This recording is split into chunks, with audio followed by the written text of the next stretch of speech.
এরে যুবক দানকারীর পিতা মাতা সুখে রাখো কবরে, আমি একজন নতুন ফকির, কেউ ভিক্ষা দেয় না রে।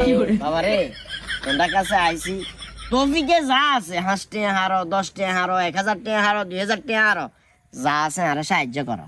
আঙ্কেল অন্যদিকে দেখেন।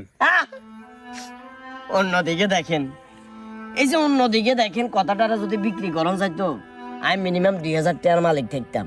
এখন পর্যন্ত যত জায়গায় গেছি, যতগুলা মানুষের কাছে গেছি সকাল ধরে, ব্যাকের একটাই কথা, অন্যদিকে দেখেন, অন্যদিকে দেখেন। বাবারে, আল্লাহ দিলে টিয়া হইসা কামড়ে টাই জানি, টিয়া হইসা যদি না কামাইতা হুন্ডা একখান থাকতো না, হাতের ভিতরে গড়ি থাকতো না, পকেটে মোবাইল আছে দেখা যাক। আল্লাহ তোমরা অনেক ভালো রাখছে। আল্লাহ না করক